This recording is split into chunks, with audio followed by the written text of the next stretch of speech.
It looked really promising.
We set the other date, she talked about making it at 6:30. The next one is at 6:30.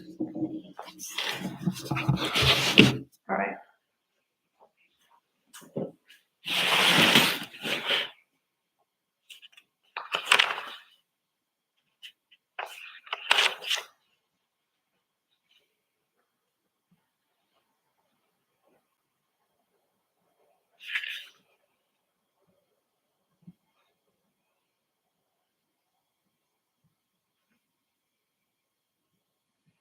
I don't think Lee's gonna be here. But I don't know for sure. I don't know if Lee's gonna be here. Tiffany, it looks like you got it. There was an email that Andre sent out on 7/13 at 9:58 a.m. And it has the 3 documents. It has the 2 on the draft ordinance we're looking at, and it's also got a copy of the agenda.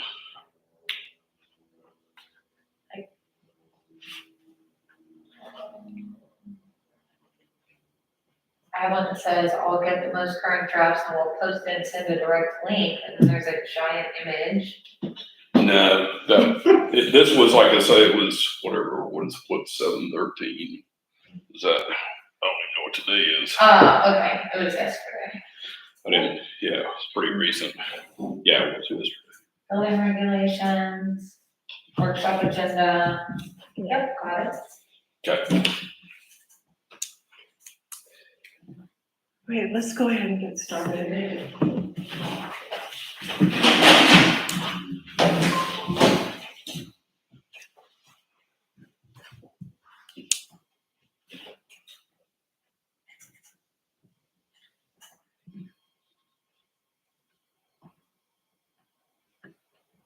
I think we're gonna do the other one first.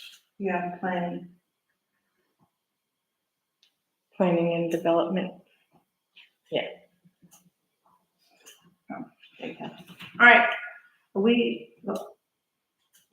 okay, so let's get started with our ordinance workshop, July 14th. The first agenda item is the planning and development ordinance.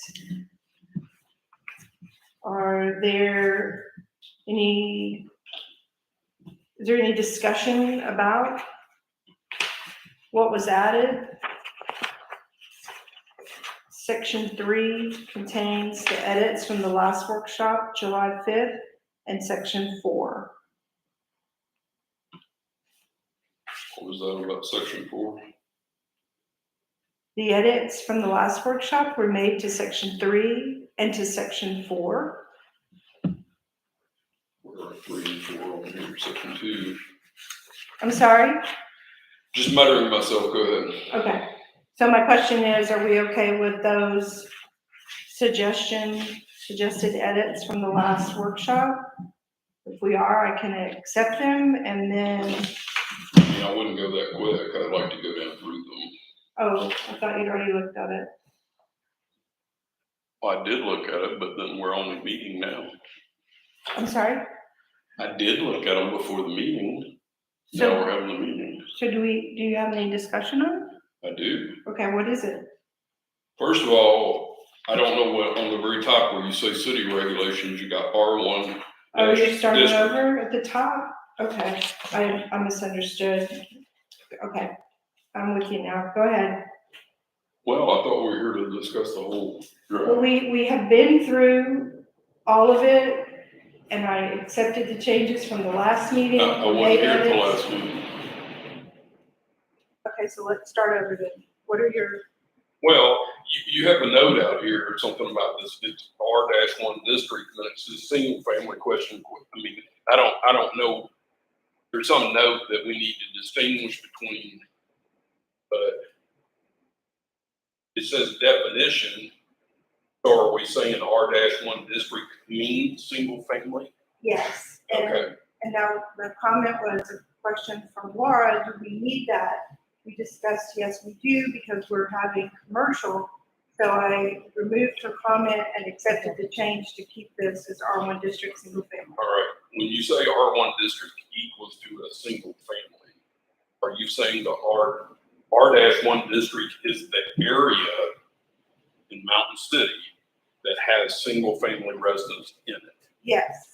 Well, so R-1 district is not really single family, it is the area of the subdivision that has single family homes or something else. Just single family doesn't really define it, I don't think. It may have been used that way before, I don't know. How would you like Well, to define it? Can I make a comment? Yeah, go If, ahead, please. on that ordinance 04, 08, 03? Yeah. The section 1 establishes districts, and it says District R1 is single family, District C1 is Right. multi-use But then you commercial. would say, then maybe the one that is R-1 district is the single family district. It's not just single family doesn't, I don't know what that means. I mean, your household where you just you and your family is a single family. You're not an R-1 district. So by adding the word district, if you say single family district, and then there's somewhere else that is defined, that part of Mountain City is the I got R-1 it. district. Okay, Next one? Okay. you're welcome. All right. What I don't understand under definition of resident, what is complete independent mean? Because it says in here, a single family home providing, and then you could say just living facilities for one or more persons, blah, blah, blah. But instead it says home providing complete independent. And I'm not sure what that adds or what that means or why that's there. I mean, there may be a reason. I'm not saying there's not. I just don't understand it. I took that from another ordinance. Okay. Tiffany, is that in our current ordinance, the definition of residence? Because I think that's where that came from.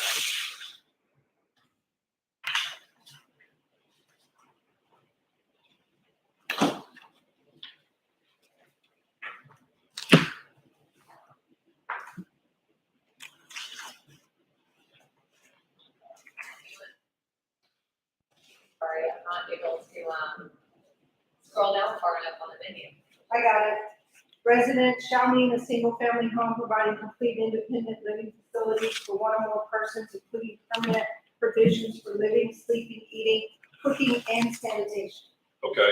So it's in the current one. Yes. My Correct. question still arises, what does it mean? What does it add? Because we're revising the current one. So just because it's there, we're revising them, right? Correct. So I don't know what it Sorry. means. I don't know what that's trying to get to.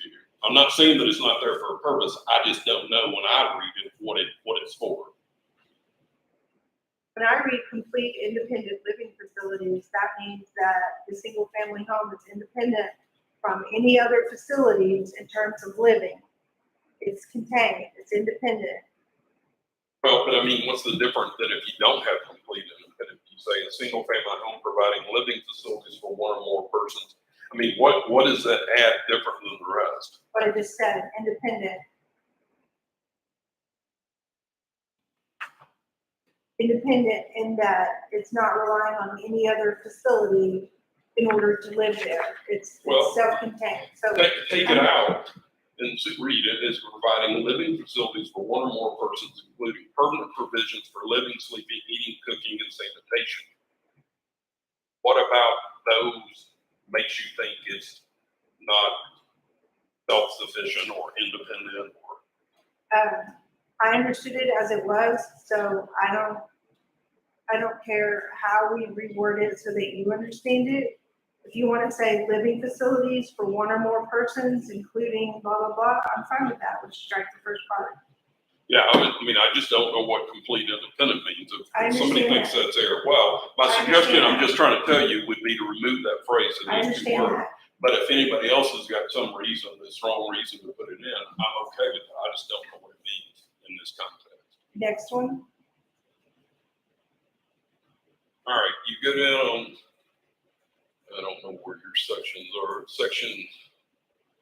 well, it says section 1 definitions, and section 2 is right, residential okay, property. section 2, the second paragraph, I guess, because the first one's all residential. It says trailers, travel trailers, sliding campers, blah, blah, blah. And then it goes motocross bikes or similar type vehicles, which I don't know what that is. And then you go boats, farm equipment, machinery, or similar equipment. I don't know what that means. I don't know what these similar type vehicles or similar equipment is. So non-street legal motorcycles or Yeah. similar type vehicles. So something similar to a non-street legal motorcycle without having to list everything. So it could be a, what do you call them, a dune buggy, That's not street legal, right? Mini bike, ATV,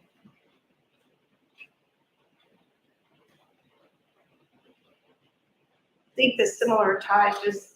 Well, is a here's catch-all where- for here's where I everything guess that's I'm- non-street legal. Here's where I guess okay. So then you would say non-street legal instead of motorcycles, vehicles, because motorcycles have 2 wheels, all-terrain vehicles usually have 3 or 4. Dirt or motorbikes usually have 2, and when you say similar, I don't know if we're talking about a motorcycle type thing, which I would say a mini bike is, because it's a 2-wheel vehicle. An all-terrain vehicle would then fit close, well, you already got all-terrain.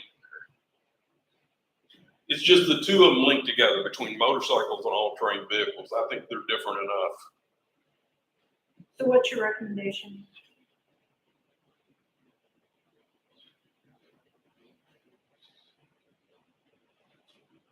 I would say, let's think about this, I haven't looked at all rewording, but if you say just non-street legal vehicles and take out motorcycles, does that not do it, including all-terrain vehicles? I'm fine with that. I mean, that way we're saying all these are, we're talking about vehicles that are not street legal, is what I guess we're saying. All right, and then you had a problem with farm machine. Well, similar it says, equipment after it farm says machinery. boats or farm machinery or similar equipment, and then there's commas after boat and after farm machinery, and then comma or similar equipment. So I don't know if that similar equipment is trying to refer back to boats or farm machinery or both, or all-terrain vehicles. I'm not sure what that's referring to. I mean, if you said boats, comma, farm machinery, or familiar equipment together is one phrase with a comma, that's one thing. Then it's modifying, saying something similar to farm machinery. Or if you wanted similar equipment to go back to boats as well. I think what it's trying to address is machinery. So we had the issue with, I can't remember the exact piece of equipment, but it was some type of landscaping equipment, like a post hole there, or, Right, and I wouldn't call that farm machinery though. And so when you well, say that's why that, it says, or Yeah, similar equipment. just I saying, understand. But when you're saying it's similar to farm machinery. I don't think a post hole digger, if you're doing general construction, is farm type machinery. It's not similar to that. I'm not trying to give you a hard time. I just don't think you're gonna get encompassed what it is you're trying to encompass by saying this general term. What if you said or similar machinery? Is equipment the word that's throwing you off? Is it the comma that's throwing you off? Is it? and this is verbatim on what's in the current ordinance, so we didn't make any. I'm not saying all that's great. I mean, if you're going through, I think we look up all, but I mean, you can say similar equipment, I just don't know what it means. And I'm trying to think of an example of something else you don't want, and then thinking of some resident coming in and saying, well, it's not prohibited. Then you say, well, it's similar equipment, and they'll say, similar to what? It's not farm machinery, it's not a boat, it's not a non-street legal vehicle. It's none of those things. So no matter what you're trying to define with similar equipment, it doesn't leave. Somebody could argue about that. If there's something specifically you're trying to include, I don't think just saying similar equipment is necessarily going to get you there. So what's your recommendation? I don't know, because I don't know what you're trying to prohibit. That's all I'm telling Well, you. I don't know what you're trying to prohibit. Let's say what the city, not me personally. Yeah, You're we're using- trying- Well, whoever's drafted it, I mean, Well, it's not a whatever city- draft. It is a draft, But but it's it's what's in the old current. language, I understand Yeah, what it's you're old saying. language. So how can we make it better for the city It depends on what you're trying to exclude. on what this Well, ordinance is if you trying look- to explain? Yes. Okay. 1, 2, and 3 is talking about where they are parked, what the exceptions are, loading and unloading, living or sleeping. Right. So, Well, living or sleeping would be more the travel trailers or sliding campers. I understand where the third one Correct. relates to. It's not gonna relate to a motorcycle, sleeping. yeah, but what the important thing is here is we're saying this such equipment, which is in the paragraph before, such equipment shall be located No, beside I understand what you're trying to do. You're trying to put restrictions on this equipment. and all of where it's parked. Right, but what I don't know is what equipment you're trying to include by the term similar equipment. I think we've kind of run into this on other discussions. It's hard to think out how we're gonna list out every possible scenario. Well, what else is it you're trying to prohibit? Give me an example, 2 or 3. I mean, if we got, the list is too long, let's talk about that long list. So we said, I don't know, John. in the past, I we mean, told this is people the way that- it's written. I understand, but y'all chose to go back and relook at all the ordinances, and you say revise them so that they're clearer and they're better. Yeah, I'm just pointing out a provision I think is very unclear. And so I'm just asking, what do we do, or how do we clarify, or how we make that better? So in the past, we've written to residents who were in violation of having machinery parked. What kind of machinery? Well, construction equipment, backhoes, caterpillars. There was a big farm equipment tractor parked in front Okay, of a some. farm equipment tractor would fit under farm machinery. If you're talking about a backhoe, it may or may not be used on a farm, but you're really talking about larger construction equipment, right? Mhm. So then I would suggest we say boats, farm machinery, or large construction equipment. And then if you want to say, or similar, to try to catch something we didn't catch in one of those, maybe. But that's what I'm trying to get. I'm trying to say, what is it you're trying to do? But if somebody has a backhoe out here, I would argue that the way this is written doesn't prohibit it. it does prohibit it from being there more than 48 hours for the purpose of loading, unloading, repairing, No, it maintaining. doesn't. It's only if it fits in that paragraph, if it is. You can't say that similar equipment. I would argue with you that a backhoe is not a similar equipment to a boat or non-legal, street legal vehicle or a farm machinery. Well, I disagree with that, but I don't think most people would argue to the level that you would, so it's. If I was good to get representing your- somebody in court, I sure would. Well, this isn't court, but you're, But But you're you're- making ordinances that are laws, Cindy, and they may can be I ask you a argued. favor? Would you please Let me- stop interrupting let me me? See, you ask you- almost did it then. No, I'm gonna interrupt you for a second, because I want one answer from you right away. Do you want me to make comments to help, or would you rather I leave? I'm okay either way. I'm tired of making comments in sections, and all I do is get criticism when I'm trying to help make them better. And I don't like being put down all the time because I'm raising issues and you don't like it. If you would rather me not make comments, I'm ready to leave. What I Well, would can like we for you- find a way to compromise? I mean, this is the way it's written, and we're gonna have a legal review, and I think maybe we could have specific questions You can for have the specific lawyer and questions. say, we have a question about similar equipment. Do we need to take that out? And then submit it. for I'm not trying to public get you necessarily to take out similar equipment. I'm trying to find out what else we're trying to prohibit. And you told me one thing, large construction equipment.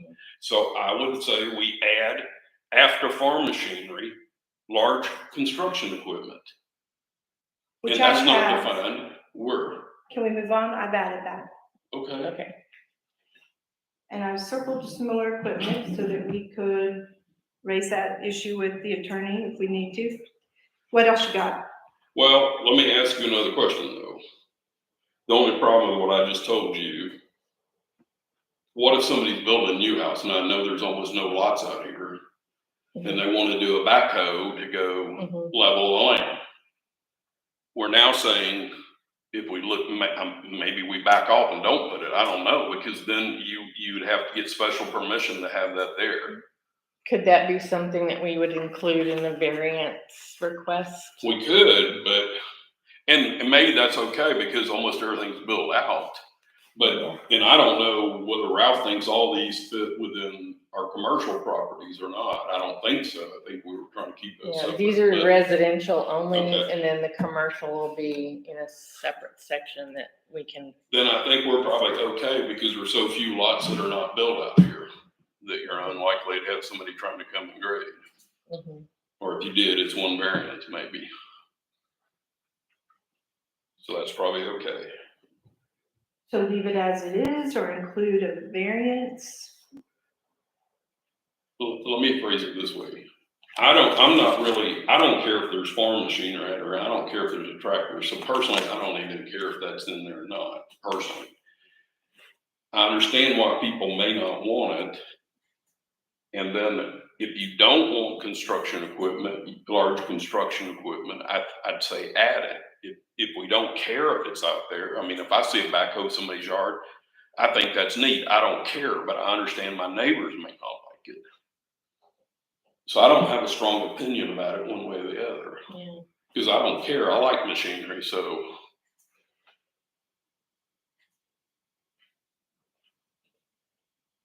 And all I was trying to do was decide what is other similar equipment we were trying to prohibit. And that's the only ones that I think we came up with. Okay, next.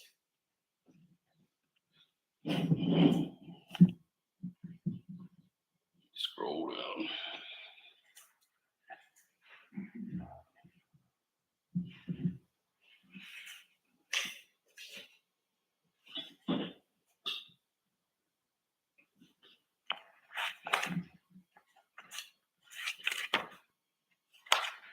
All right. You go to section 3. And then there are actually comments on the side that relate to the same questions I've got. One, when you say tall weeds or grass, I mean, that's subjective. I don't know how you define it, so maybe you leave it like that. But then you're also saying you can't have any of this underbrush or piles or rubbish, anything else. I've got a burn pile. I've had a burn pile ever since I've lived out here. Right now, it's too dry. I can't burn it. So it gets Right. bigger and bigger until we get a rain and everything's lifted. But the way this is written, you can't have a burn pile. And I agree with you.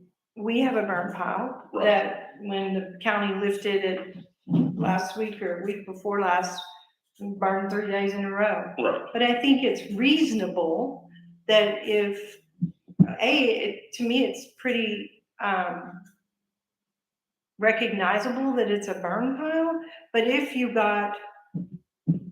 if someone, I try not to use personal pronouns, if someone were to receive a communication from the city that they were out of compliance, I think an explanation that it would be burned as soon as the burn ban is lifted would be an acceptable explanation. That was my thoughts when I read that and how it would personally affect me. So every time anybody has a burn pile, you want somebody to bring that up and then them come and ask for a Well, variance. I don't think that it would be brought up every time somebody had a burn pile. But let's say that I've got a neighbor that's not happy the way my place is, which I can assure you, I know of it more than one. If you have this and you can argue it says no burn piles, It doesn't say no burn piles. it does, because it says you can't have any rubbish or piles of underbrush. Piles of underbrush would be the same as a burn pile. And it doesn't say you can have piles of underbrush for a limited time or exception if it's a burn pile. It just says any piles of underbrush. So more than 2 or 3 sticks is a pile of underbrush and is prohibited by this. If you read it the way it's written.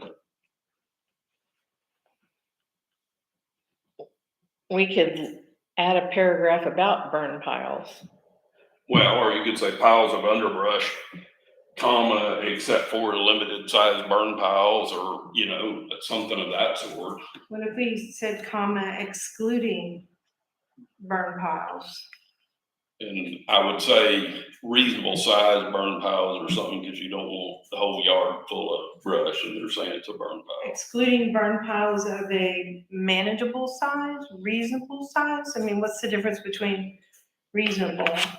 To me, when I think of manageable, I think that if you were to set fire to it, you could manage Right, that burn. right. Whereas I don't know if reasonable, Well, I'll tell you what, I'm not sure if we can do better with the language than that or not, but I will tell you what I do when, like, my pile's big enough now that where the location is, I would not set it on fire because I can't control it. It's too big because it's too dry. So I would go and actually take off 3/4 of what I got and drag it further away from the pile and start a small one and just keep adding it to it because I know I can't manage it. right? But my pile is bigger.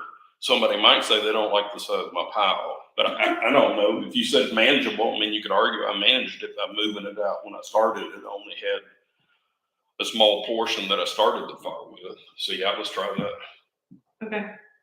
So I have, comma.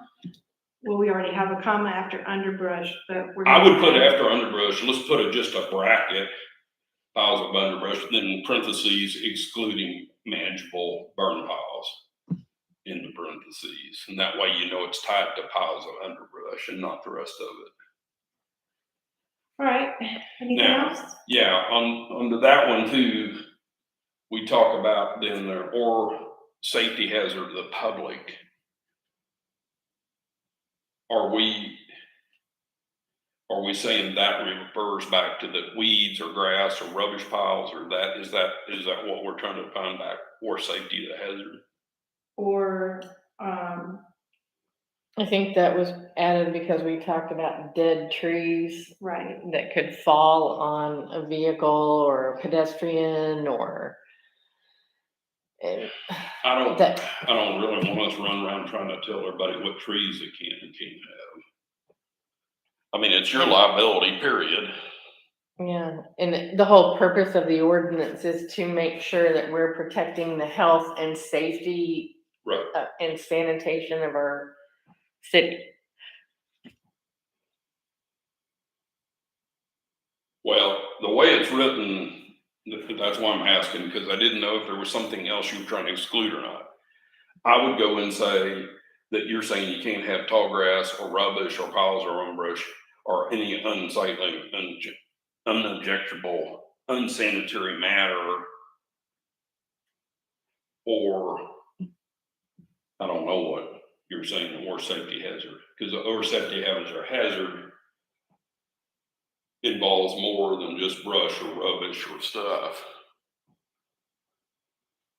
so this is Or lot just start- maintenance, I this guess is under the lot maintenance Right, I section. understand. So, and it's exterior, so it's not the house, it's not Well- any fixtures, it's just, So are we trying to say, like, if you've got an uneven sidewalk, that we can come in and tell you to fix it? no, this is lot maintenance. Well, it's it not is, that's part of sidewalks. your lot. It's not your house, it's in your yard. If you have a sidewalk that's off, you can argue that's part of your lot and it's maintenance.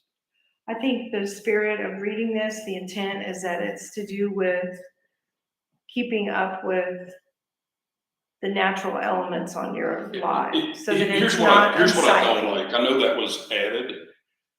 It's a very broad catch-all that can be, that people can argue almost anything as a safety hazard.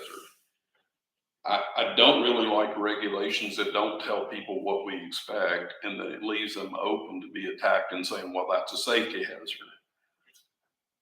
If there's certain things that we know are safety hazards, or we don't want to see it on your lot maintenance, then I would rather that be specified rather than have to do this catch-all phrase trying to catch other things. So the context is that if you had a dead tree at the back of your property, Yeah, so what? That's not a safety hazard to the public. it It might would be only- if it falls across the neighbor's shed or something. So it's only if it's a safety hazard to the public that it becomes something that you would need to manage Well, and make personally, sure that it's not, we're, make go ahead. sure I'm that sorry, it's go ahead. not a safety hazard. Right. So however we can tweak that, Well, let me ask you this. You can argue that if you say that, and we're talking safety hazard, then all of a sudden, I don't want to mention a name, but there's somebody at the end that's got their sanctuary that's got dead trees. Mhm, Those are right by the road. correct. At some point, they're gonna get rotted enough, they fall down. It's a public safety issue, It is a public safety and we issue. haven't done anything about that. Yeah. Well, I would rather we specify dead trees or branches that pose a safety hazard. Okay, All I'm saying is the more specific we have on certain things, and I don't care if we have a general overall, except that it just troubles me because I don't know what people start trying to add that to without giving notice to people what we expect. Well, I'm thinking of an example when the city was doing work Right, on some of these water meters and water lines. A hole right. is a safety hazard. It And is. It could be a homeowner doing something off the meter. If there's a So hole, they're digging you holes need in to their put the construction fence around it so nobody will fall in. You know, that could be another example of a safety hazard to the public. I don't like where it is in the sentence because it seems to fall after unsightly, objectionable, different, what I would consider a different class of items than the first part of that sentence. It doesn't flow quite right somehow, I know that. So, what if he said permit tall weeds or grass, rubbish, piles of underbrush, excluding manageable burn piles, dead trees or limbs that present a safety hazard to the public, or any other unsightly, objectionable, unsanitary matter to accumulate or remain on such lot. Does that read better? I think so, because then I don't have the same problem I just said. What is a safety hazard to the public? And again, I would rather define it just like we talked about dead trees, and I think that's fine. Okay, If there's something else we can think of, I'd say we add it, but yeah, it didn't seem to flow right, or I didn't know what it was gonna cover. okay, let's do that. Thank you. Next. All right. I noticed, let me ask you, and I wasn't here, and I apologize for that, but you got the next one, you say receptacles and propane storage tanks must be covered. And I don't know, I think you had added receptacles, right? I Then did, we took it away, we had discussion, yes, and so, okay. because receptacles was just too broad, Right, it is, and if, because the way it was defined, it could have included a house or a car, or you would add all kinds of problems. I know. But anyway, okay, I wondered about that. That's all. Okay, next. There says no trash. This one adjacent, okay, that's only for adjacent lots, right? Mhm. Good, because I got rocks all over the place. Here's it. So here. All right, you got the next one. It says no part of a lot shall be used for the sale, display, well, you take out display or storage of junk or used automobiles or any activity which tends to constitute private nuisance. Okay. Let's say I'm gonna sell one car and I put it in whatever publication. I don't even stick a for sale sign on the window, and so nobody else knows it's for sale. Correct. Well, but I can't have that, Why can't you? because it says no part of a lot shall be used for the sale of the used automobile. If you don't have a for sale sign stuck on the automobile, then it's not being used. It is, because I posted online a sale ad for my car. I just didn't stick it in the sticker window. But my property is now being used for the sale of a used automobile. We can do that. I know, but the way this is written, it would prohibit it technically. I don't think it would. The intention here is that you don't put a bunch of used automobiles on your lot, Yeah. stick for sales on them, and all of a sudden you got a used car lot. Exactly. That's the intention. I understand the intent. Just telling you, if I read it directly, I can't sell one used car from my property. Well, you mean like if you drove up, like let's say you put a for sale sign on your car Right. I while can't you're do driving that. it and you park it in I your park it in my driveway. driveway, I put a for sale sign on it, this would prohibit that. What if we said no part of the lot shall be used for the display of the sale of junk or used automobiles Plural. or any activity which shall constitute a public or private nuisance? Display of the sale. So somebody's collects junk and they put a for sale sign on it and sit it out in their yard. I don't think it quite gets you what you want, and I'm not saying I know how to word it, because I don't. Let's say I have 10 cars that I want to sell, and I don't put up a sale sign on any of them. And you don't want that either, because they're actually using it for commercial sale of more than one vehicle. But maybe used for the sale of more than one used automobile at a time. I don't know. I mean, there's still somebody could keep selling them one by one off there. Did we already have this one? I think we did, huh? I personally think display of the sale addresses the concern you have Well, about but the I was thinking, automobile, sorry, thank you, the automobile being for sale, but it's not apparent to the public, right? right. That's the spirit. I mean, that's of the this. problem. You don't want it looking, it's a continuous yard sale kind of thing, I Correct. guess. Correct. Well, then it is, then the concern is then not the fact you're selling it, but the display of the for sale. Correct. Okay, if that's the concern, then yes, that would take care of that. Okay, so we'll say no part of the lot shall be used for the display of the sale of junk or used automobiles, blah, blah, blah, blah. All right. Next. Okay, wait a minute. You probably need to say for the display of the sale of junk or for display of the sale of used automobiles or used vehicles, maybe. Because you want that more global than just automobiles, because you could argue it didn't cover a pickup truck. Well, an automobile is a pickup truck. Unless I don't know how we define it or if we define it. I didn't see a definition. So what if we took the comma out after junk? Then display of the sale of junk or used automobiles.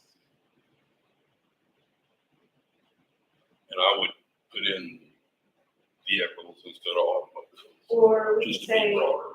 for the display of the sale of junk or of used vehicles. Because then vehicles is much broader, and you're not arguing with somebody whether a pickup truck is or a motorcycle is an automobile. It's just not. Okay. Next.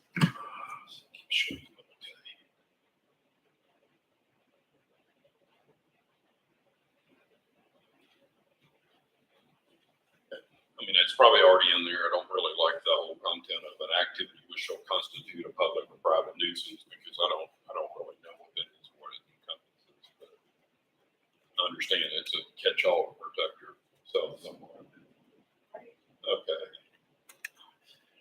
All right, you got one, section 4, and it says no trees or shrubs may be planted in any area that would obstruct the view of traffic. I would insert in there unreasonably obstruct. Because I've got plants that you can argue obstruct. I would argue they're not unreasonable because you've got a clear view of the street if you look at the right time. So, No, that's in our existing ordinance, so. Well, either they do or don't obstruct. Yeah.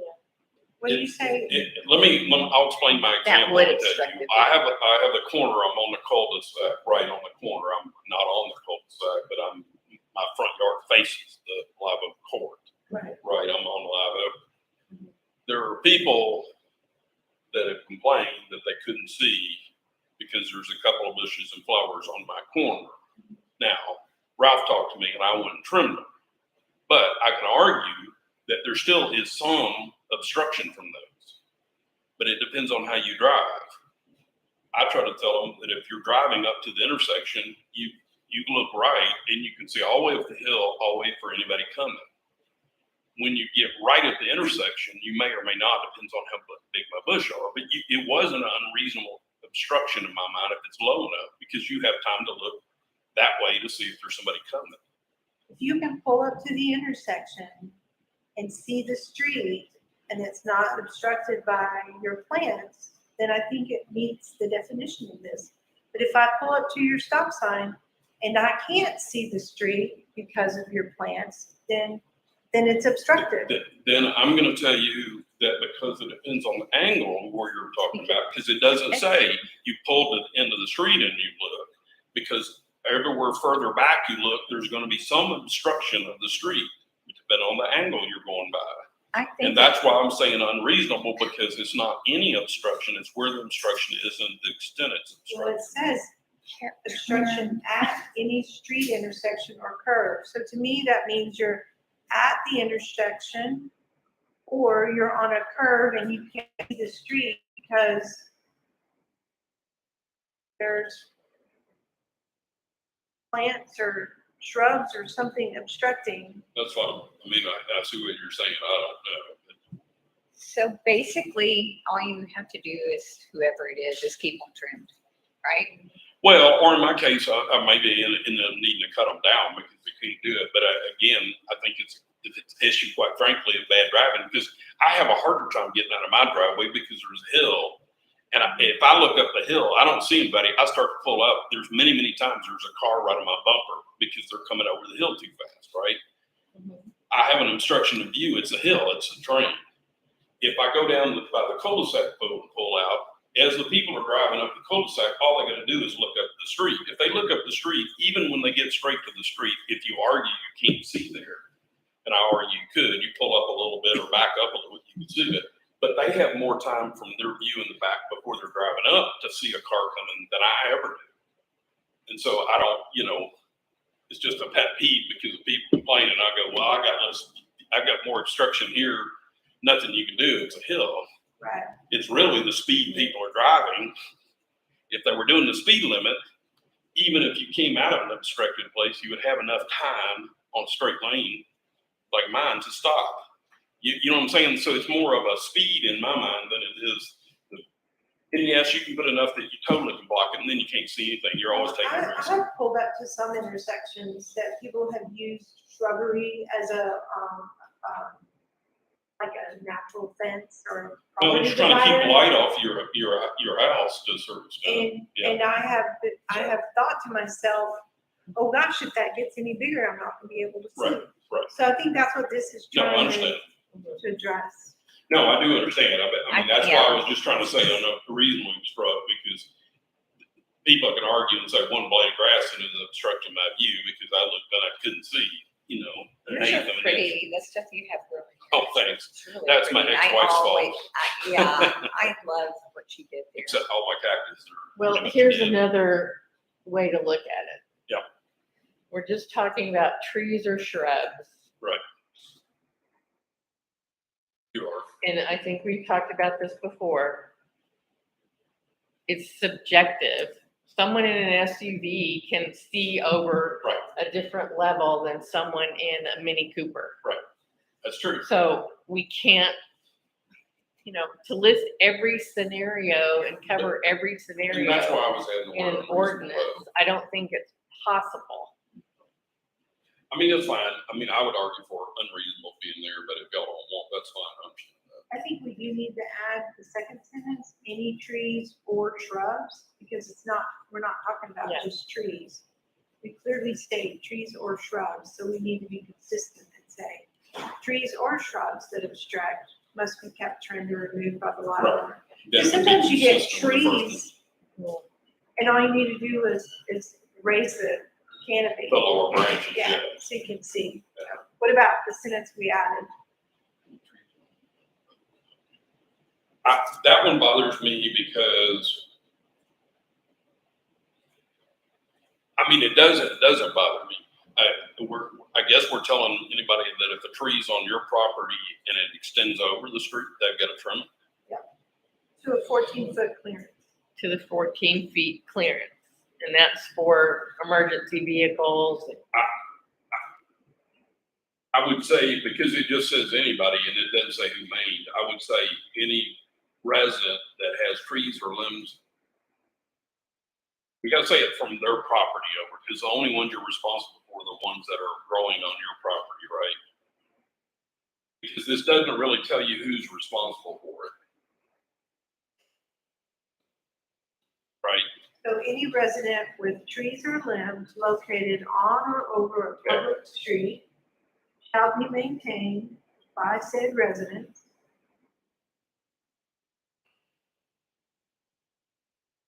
To provide minimum 14-foot clearance from the street surface to the tree or limb, unless approved by the city council. Because we have 3, I wouldn't say unless approved, you're saying unless an exemption is provided.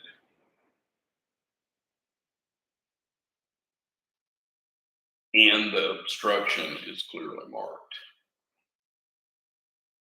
What about saying lot owner instead of resident? That's fine. Because there are some. Yeah, that's probably better because we've defined a lot owner, I think. Yeah, and you could be a renter and you wouldn't necessarily want to have to be the one to go and cut them. And I do think we have to have some exemption. I mean, quite frankly, I'm not sure if we're not going to run into problems with some of these trees, like.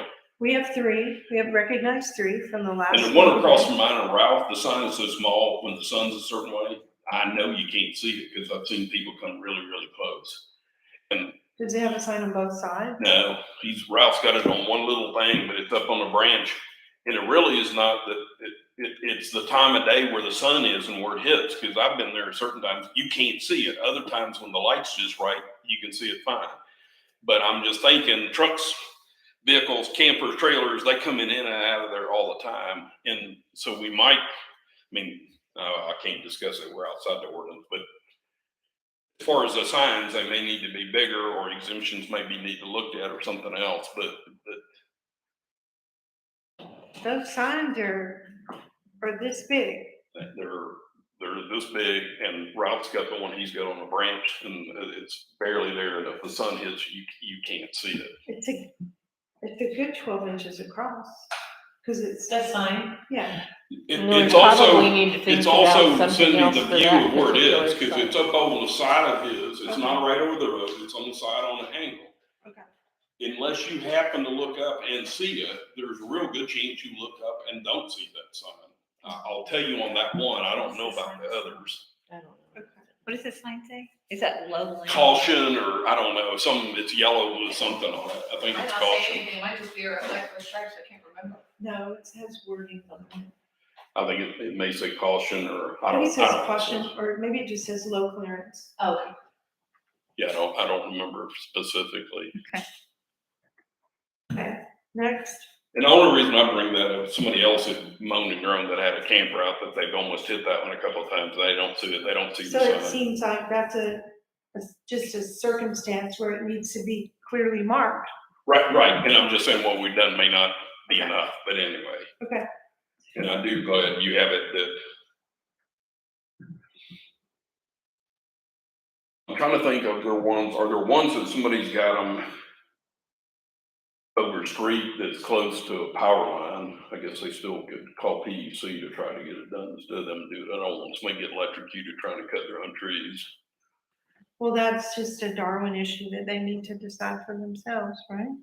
I don't know. I've got a lot of things I do that are probably Darwin issues, and Good luck with if the that. city tells me to go out and cut everything, I probably will cut everything. So Anything else? let's see. The next one you talk about drainage well, I'm not sure that I think I know what you're talking about, but like I have on my lot, there's end of a pipe and it goes under the street. And I'm at the end of the drainage. It's not mine, it's under the street, but the end of it does come into my yard. So it's not a lot owned drainage swale. It doesn't say that. It says each lot owner that has a drainage well on their lot. I have the end of a drainage well on my lot.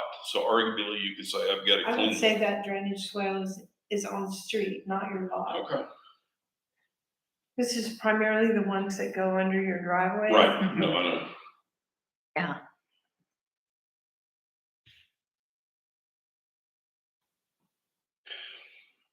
Making the city responsible for the ones that go under the street. It should be. Maybe we ought to add that. Make distinguish between them. And usually those are much larger. It's probably harder to get them blocked, but.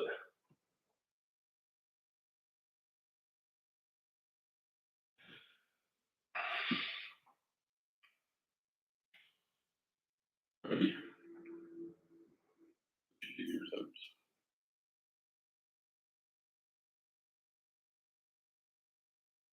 Okay, We've got down under 5 Mhm. prohibitions, and we said no water well shall be drilled on any lot.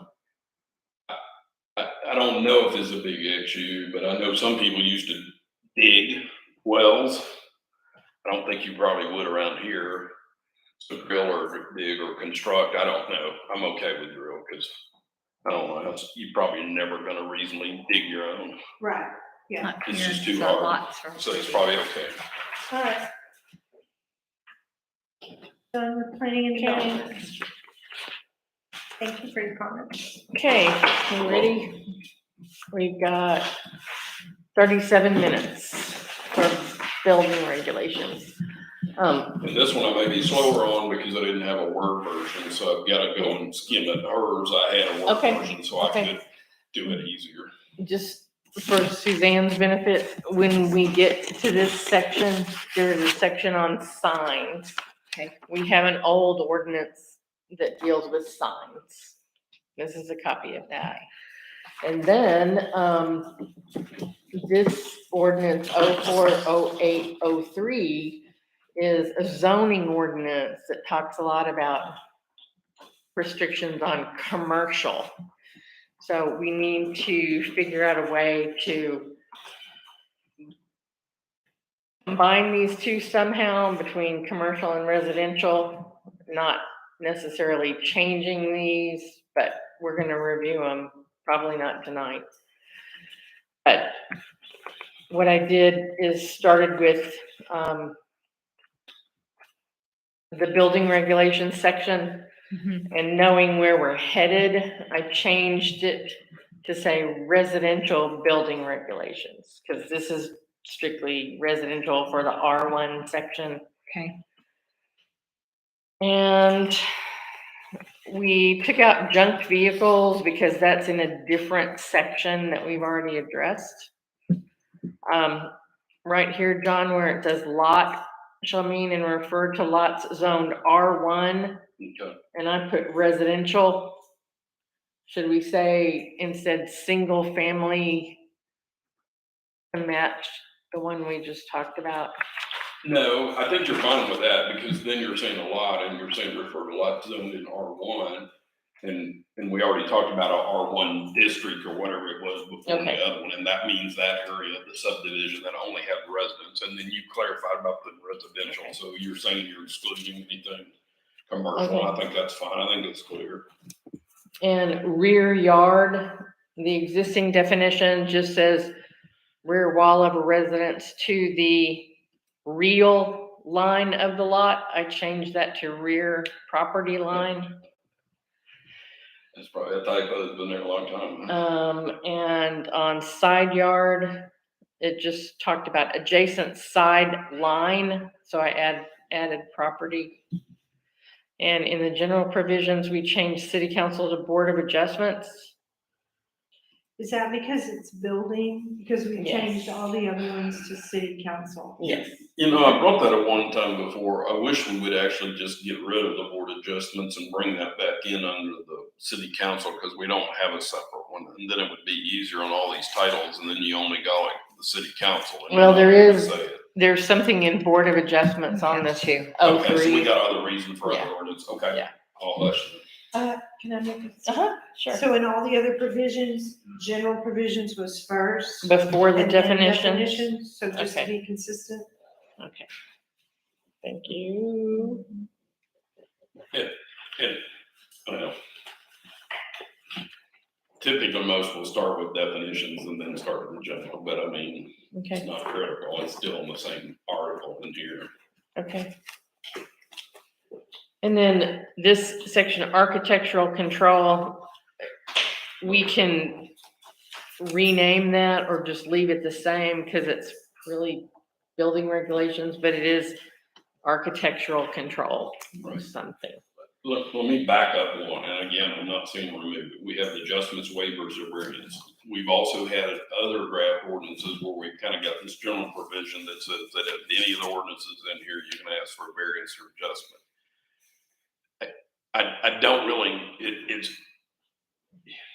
it's kind of confusing in one sense in that we either have a general provision in one section that says that in any of these circumstances, you can ask for an adjustment where variance, or we just have it in specific sections where we're going to grant it. And in the past, we've had this under this architectural control because that's kind of where we always allowed them, I think. You know, the fences variation or Yeah, the height of the fence or the closeness. I mean, I don't know, but I'm okay leaving it here, but it can be somewhat confusing if we have a general provision that act like it applies to all, and then all of a sudden then we have specific other ones that then say, hey, you can have a variance. Well, isn't that true up here? You can have a variance on any of them. If you don't want a variance on all of them, then you would stick it, you can have a variance under this section and this one, but none of the others. And I don't know enough of them and I hadn't looked through them all to be able to give you. well, historically, we have the ordinances, and even though we have the ordinance, we still grant a variance, so. Correct. Right.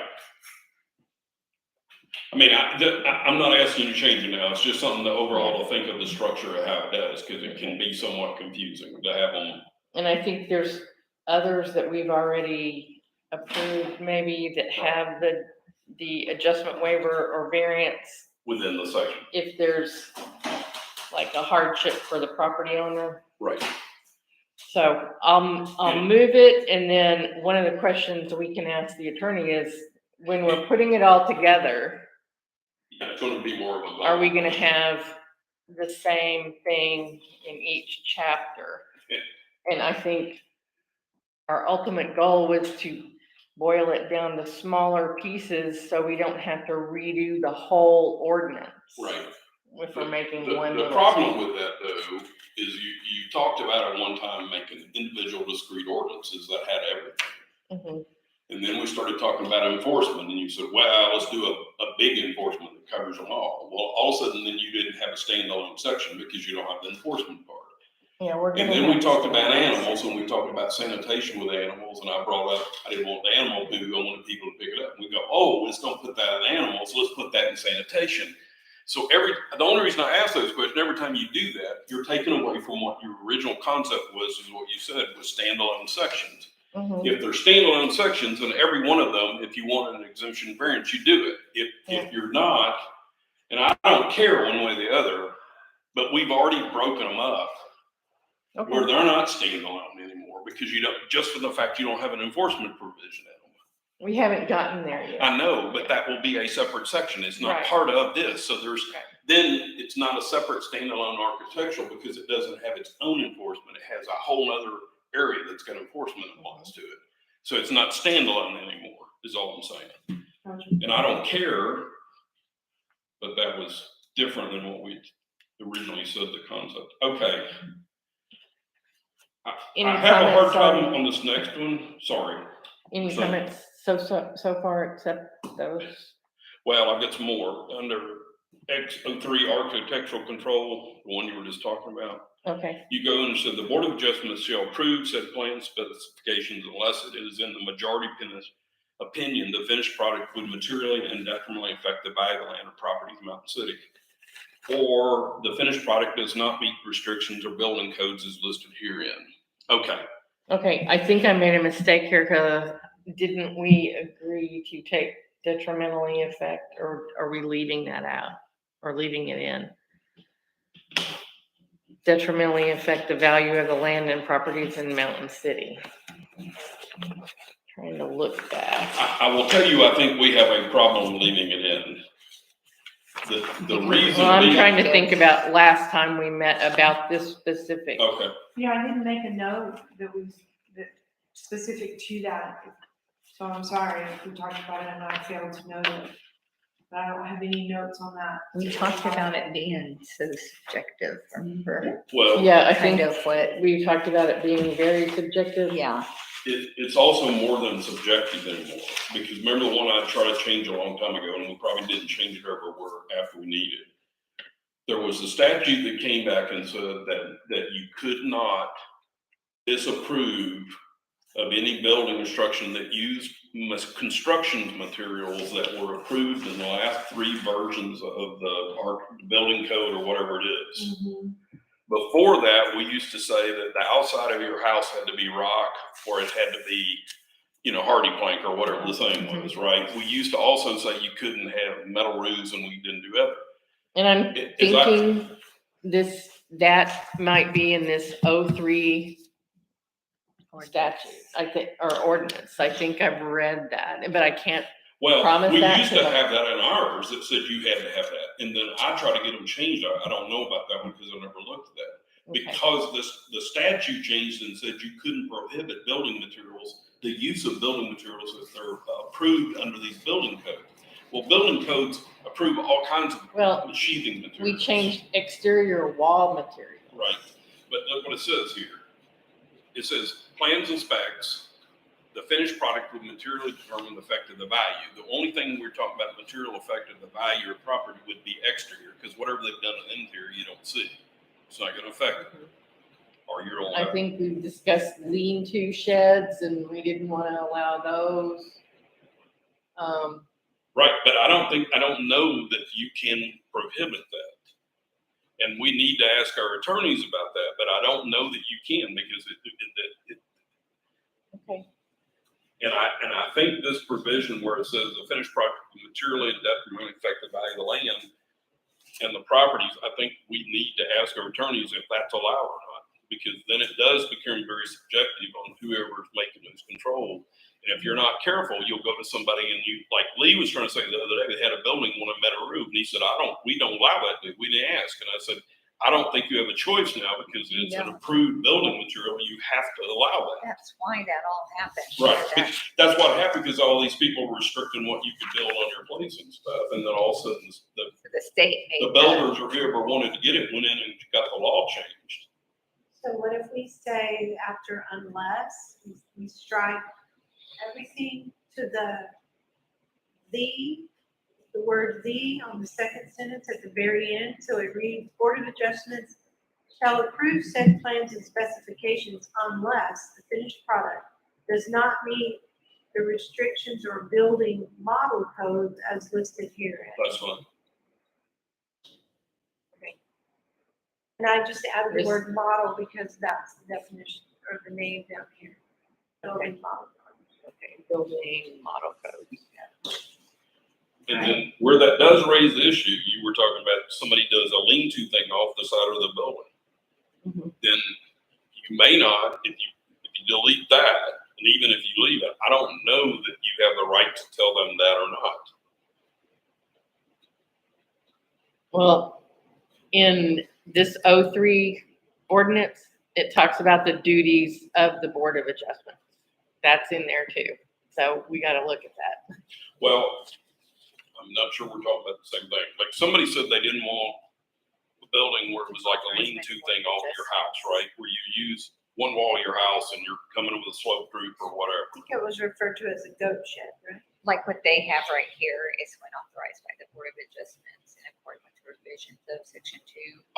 All I'm saying is because the way that statute was written, that you can't stop somebody from building something as long as the materials are approved in the last 3 building codes. Right, and that's So in another section that we're getting to. You know, I'm gonna put in that updated ordinance that we already talked about. So I'm not changing anything on that. That's section 8. Down below, we haven't gotten to it yet. Yeah, that wasn't really what I was asking. That's fine. Where did this come from? It's okay. We've taken out the one that trouble.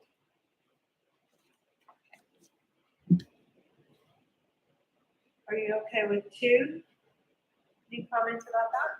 Let me see, which one are we on? Under, do a copy of the final plat, each should give them out to the Board of Adjustments. I guess that's fine. I don't know what we did in the past. I don't know if we have a copy of approved plats in our files.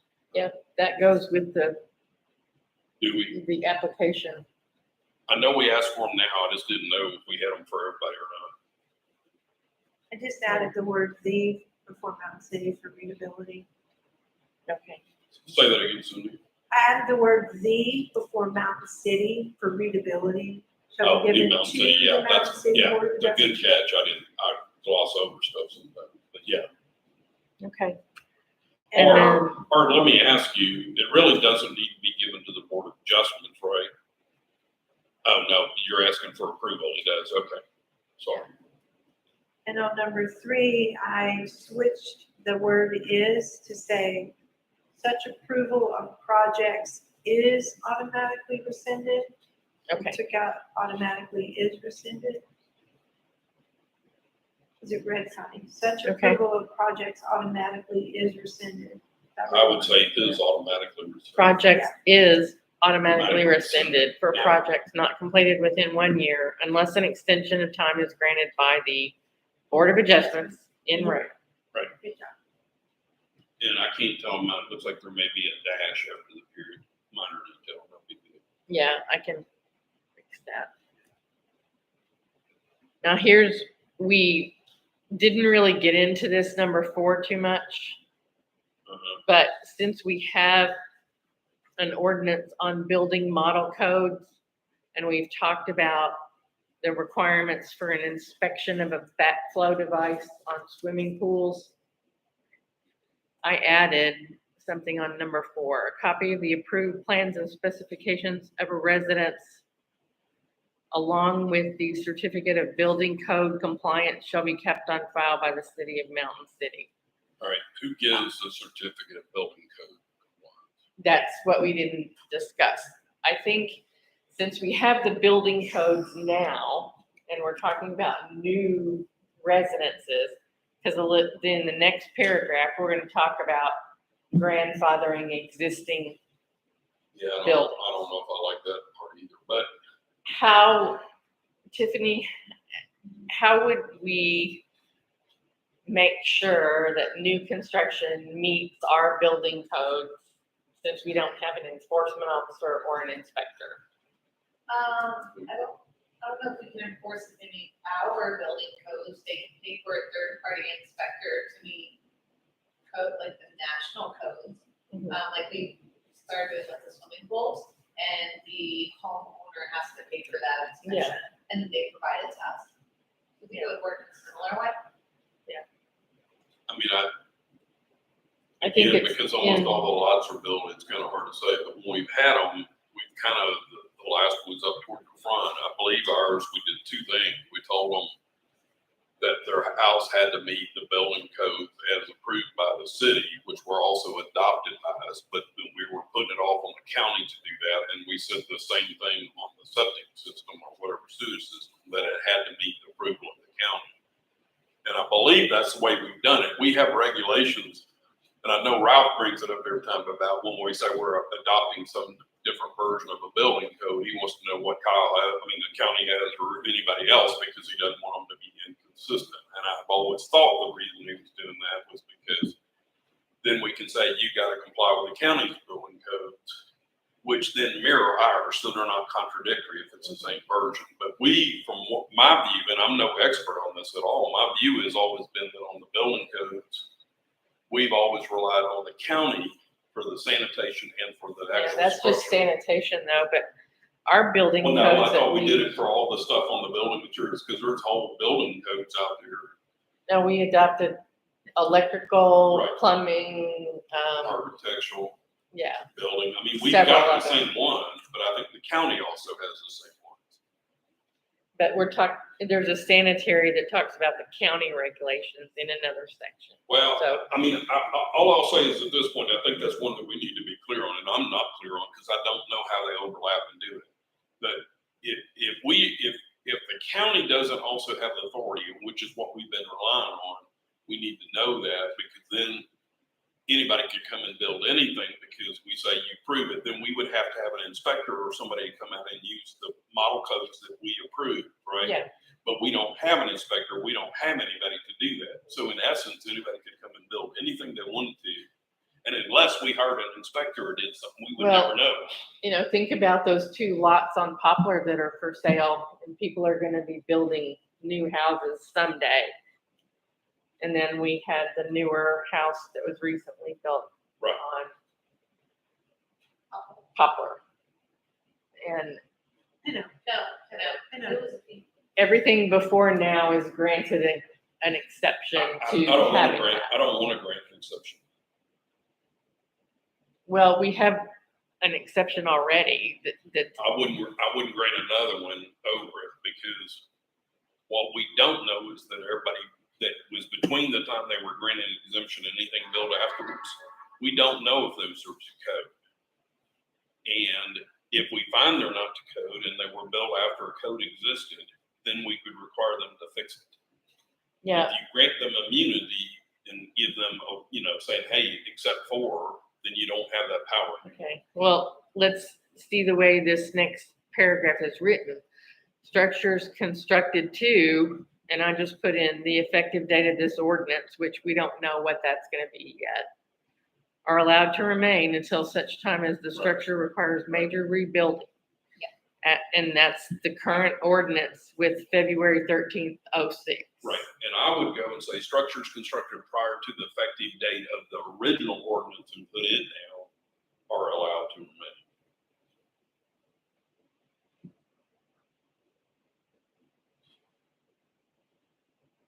Then why even say of the original ordinance? Why not just say structures constructed prior to February 13th, 2006? That's fine. I mean, all I'm saying is, let's say that was 2006 and we said, hey, everybody's approved whatever you got. Mhm. If they had built something after that, but it's still not to code, I believe we have the right, that doesn't expire. We still have the right to go and say, that's not to code, you gotta fix it. Let's say they wired it wrong, they didn't have the Yeah, wire, we found out. We haven't been doing that. No, I know, but So- it still gives us the power to do it. I'm not saying we've ever done it, but if you put this in here, it takes away that power. You can't do it anymore.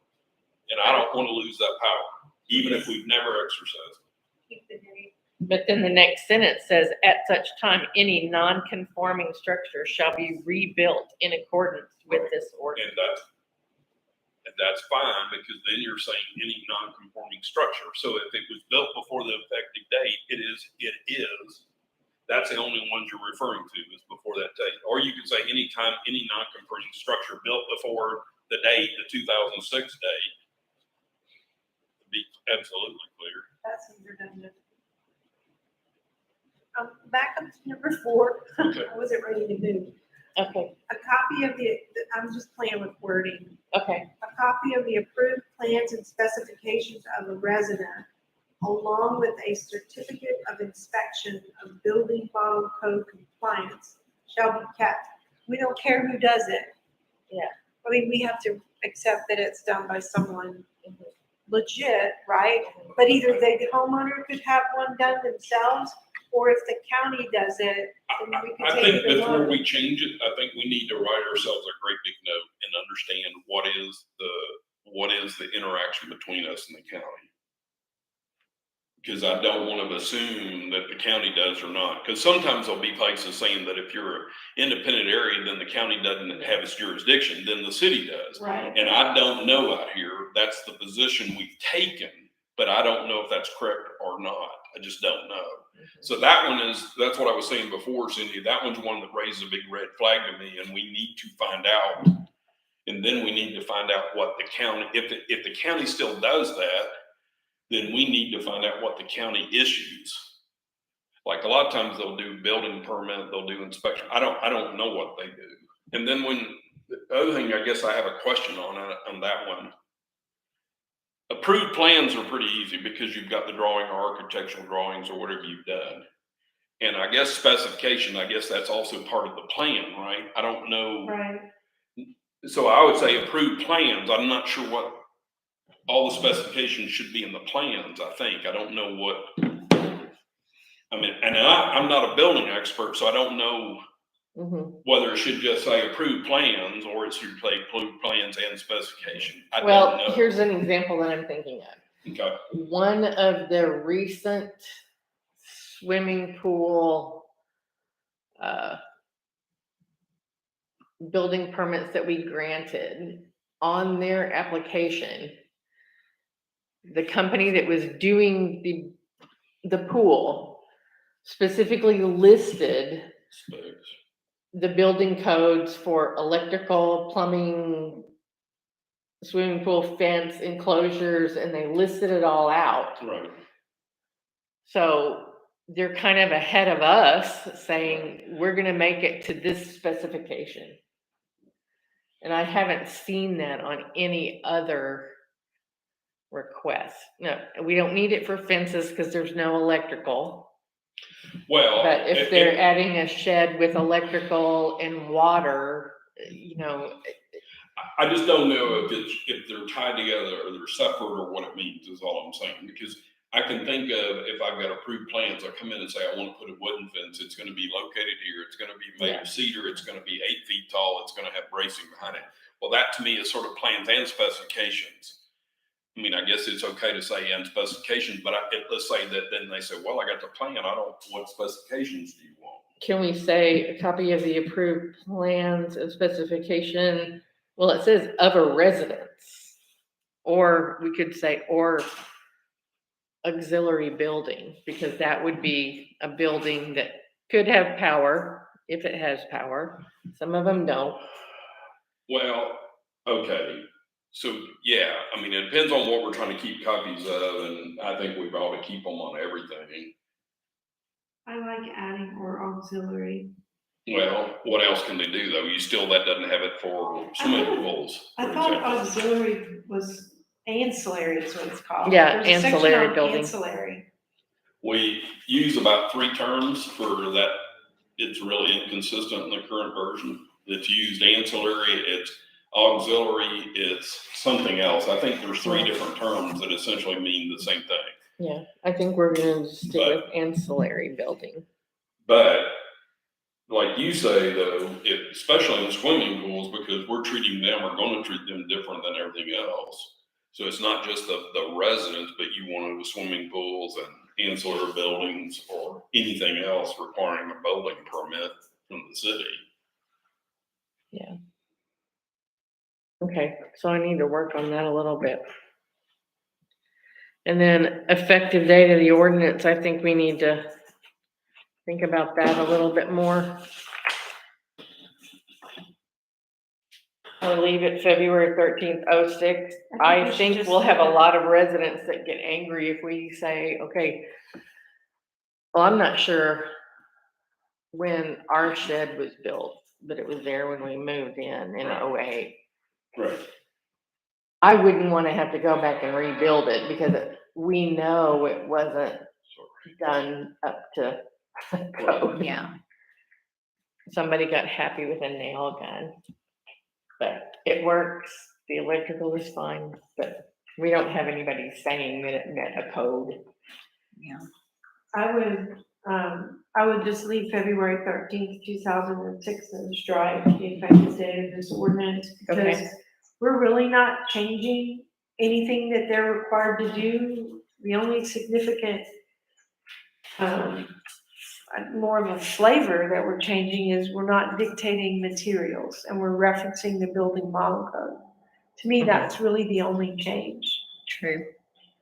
But So I don't have a problem leaving it to as answer is. your question, though, there is that possibility that anytime that you've got a structure that doesn't conform, if you can't go and say you got city approval, and that's where I think our records are so bad, you would have a hard time proving it. Correct. But if you have a shed out there and it's 7 feet from the property line, unless there is an exemption for that, then we technically could come in and say, that's in violation, you gotta move it, unless you can show us you've got an exemption for being closer than 10 feet. And that's the. Well, I think we talked about that last time, Yeah. and if they came and said, we want to put another shed. Right. And this one will be 10 feet away, but we didn't get an exemption for our existing shed. Help me, Tiffany, and I think Cindy, we were gonna ask them to bring the other shed into compliance. Yeah. Moving it to make sure it was 10 feet. If they didn't have a variance and we can't prove there was one or wasn't one, didn't we talk about that? There's Yes, some- our legal counsel or the attorney back when we very first did the ordinance revision in whatever it was, 2000, whatever, when we hired the attorney firm that we're using now, the legal firm that we're using now, they said that it's incredibly common to add an overreaching, I don't even know what the term is, but something in there that says for building permits, you must be in compliance with all current. And I think it's similar to, for example, the water system. If we were gonna add on to our water system to go across the street, not that that's happening, but if we were, we would have to bring the rest of the system up to code, copper pipe size and all that kind of stuff. There's a difference in that though. I think what they're referring to is retroactive application of something. If we come in here and we change the ordinance and we change some of the requirements, whatever they are, and they're stricter than they were before, you can't make those restrictions, except for in extremely limited circumstances, you can't make them be retroactively applied to anybody that already did it when they were under compliance under the current ones. That's kind of different than the issue we're talking about. They've always been required to be 10 feet from the distance. Always, the best I know. That's always, that hadn't changed the distance, right? So here's the difference. It is, do we have the authority to go into some house, even if they're not the original people who put the shed in, and you say that's closer than 10 feet? I believe we have the right to enforce it, and we say, unless you can show us a variance or exemption or something was granted from the city council, whichever was the applicable city council members at the time you got it, then we're gonna make you move it. I believe you could do that. We've never tried to take that position. We've never tried to go around and there are ones that don't meet your compliance. Well, do we have, if we grant a variance and say it's 10 feet, or so we say 9 feet, but then after the construction it's 6 feet, how would we ever know? Whoever goes out and checks it? Well, that's why none of this has ever been done, is because we don't have an inspector, we don't have a code enforcement officer, we don't have anybody to do that. That's why it's kind of always been sort of a joke in a certain sense.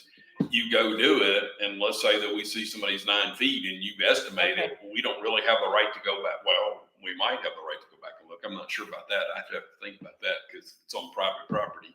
Okay. It depends on whether we give ourselves the power to go and inspect for stuff, and we might. I don't remember, but that's the complicated part because it becomes very tricky. Okay. And then the other thing Well, you're going to have is the whole people say, you say we want it 10 feet, and they come and say I want it 9, and then they say I know 3 of my neighbors that have got it at 9 or less. You've let them. Why are you prohibiting me? Yeah. Because they had a variance. Well, or they may not have a variance, and then they go, I want you to enforce it. I want you to go make them move it. Well, I think we deal on a case by case basis. I guess. Right, that's what we've been doing. Anyway, we'll leave February 13th and section 5. Height restrictions to residential height restrictions consistent between residential and commercial. No changes. Wait a minute, I don't know what you're I have saying. a question on that, only because I think it's sort of related. We received a question about sheds, since now, Home Depot really sells those very glamorous 2-story sheds. Are those allowed? There's nothing currently in our ordinances not allowing it. So I wanted to call it out in case that's something that we wanted considered. Like height restrictions for a shed. I don't think it would fit in there necessarily, but the height restriction. We have sheds that exceed and would qualify height-wise as a 2-story now. Right, but they're looking to build an actual 2-story shed. Well, we got like Roland Garza's is higher than 1 story. Sure. That's what I'm saying. I can think of 2 on my street that are higher than 1 story. But they are 1 story. I mean, my roof is very, very tall, but my house is 1 story. Right. Yeah, So so we- I'll look at ways to. Wouldn't the intent of limiting the size be from a visual? I don't know if you've got the authority to do it on visual. But I'm just saying, if you were gonna say that we want sheds to be 1 story, the reason that you would do that is Because it doesn't look like a monstrosity on the property, right?